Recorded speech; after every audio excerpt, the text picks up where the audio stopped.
Hola y bienvenidos una vez más al canal. En esta ocasión les traigo un video bastante interesante para poder paliar la supercrisis que hay en Argentina y los descomunales precios que podemos encontrar hoy en día en los componentes de tecnología. Tal como lo dice el título, hoy vamos a hablar de en qué componentes podemos ahorrar dinero para abaratar los costos de nuestra nueva PC. Empezamos. Actualmente en nuestro país, el comprarse una PC, incluso no siendo gamer o con componentes muy básicos, puede llegar a ser una odisea, ya que al día de hoy, en el mes de noviembre de 2023, algo tan simple como una PC con un Celeron, 240 GB de SSD y 4 GB de memoria RAM nos cuesta en promedio 250.000 a 300.000 pesos argentinos, siempre y cuando lo paguemos al contado y no accedamos a financiaciones con tarjeta de crédito, ya que esto incrementaría aún más el precio. Teniendo en cuenta que el salario mínimo argentino ronda los 100 a 110.000 pesos, podemos ya darnos una idea de lo difícil que se hace adquirir una PC hoy en día. La idea de este video es mostrar y explicar en qué componentes podemos escatimar dinero sin irnos hacia componentes usados o de generación anterior. En primer lugar, el componente en el que podemos ahorrar un buen dinero es en el almacenamiento. Mi combinación favorita para esto es poner un SSD de 256 o de 512 GB y acompañarlo con un disco duro de al menos 1 TB para almacenamiento masivo y juegos. Si bien hay gente que directamente usa un SSD de gran capacidad o un SSD para el sistema operativo y otro para almacenamiento, a mí me sigue gustando la combinación con disco duro. Básicamente en el apartado del almacenamiento es donde podemos abaratar costos seleccionando solo un SSD de 512 GB SATA. Con esta cantidad vamos a estar medianamente sobrados para instalar sistema y algún que otro juego en nuestra PC. La explicación de por qué es un SATA y no un NVMe es que en el rango de los 480/512 GB la diferencia de precio entre un SATA y un NVMe es notoria y en este caso buscamos bajar el presupuesto lo más que se pueda, además que si bien la diferencia entre uno y otro es grande en términos de velocidad, tampoco es que un SSD SATA sea una mala elección. Para el segundo lugar tenemos a las memorias RAM.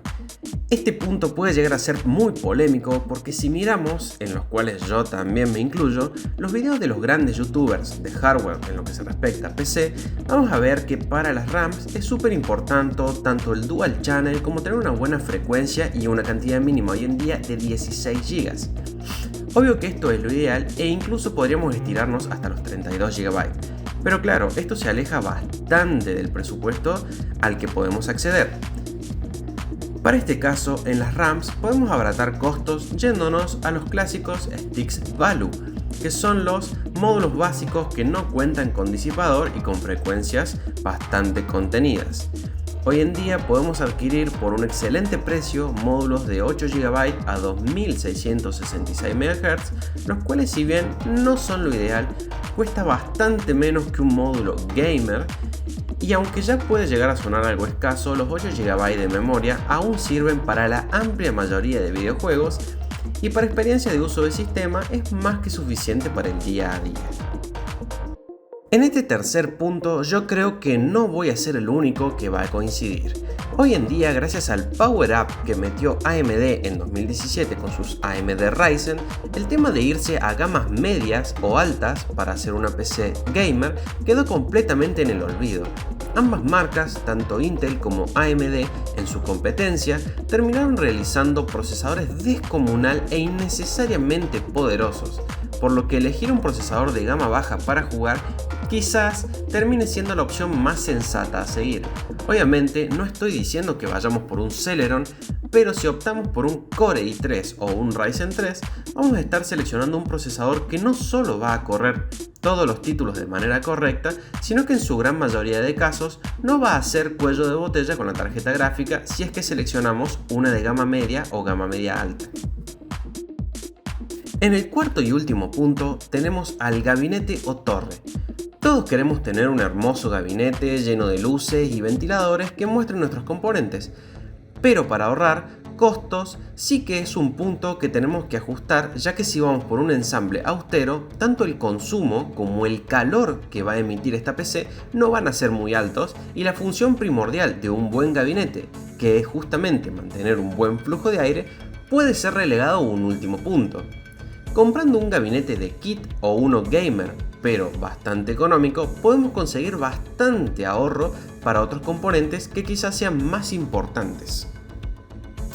Llegando al final de este video, para hacernos una idea, reduciendo todos estos insumos a la mínima expresión, es decir, por ejemplo, yéndonos a un SSD de 512 GB SATA en vez de dos SSD, tanto uno de 256 GB para el sistema operativo y otro de 1 TB para el almacenamiento,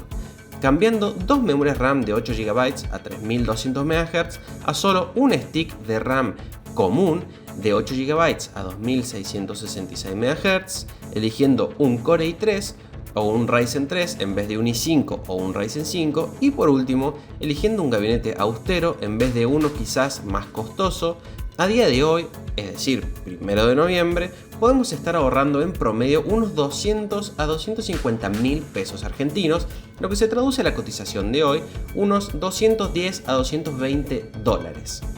Esa plata podemos usarla para invertir en componentes que verdaderamente marcan una diferencia en la experiencia de gaming, como la tarjeta de video o una buena fuente de poder para proteger al máximo nuestro equipo. No toqué un punto interesante como la tarjeta madre, ya que creo que se da de por hecho de que si necesitamos escatimar gastos en nuestra PC, no vamos a pensar en irnos a una tarjeta madre gama media o alta. De todas maneras, para aclararlo, para gaming la tarjeta madre no ofrece muchas ventajas en comparación de una buena tarjeta de video o suficiente memoria RAM. Sé que posiblemente este haya sido un video bastante corto y sin mucha detalle en la explicación, pero la verdad es que tenía muchas ganas de subir un video después de tanto tiempo y no quería dilatarlo mucho más tiempo, también teniendo en cuenta que en Argentina los precios varían mucho y si me demoraba en subir este video quizás la información haya quedado un poco desactualizada. Así que espero que les haya gustado el video y nos estaremos viendo en la próxima. Saludos.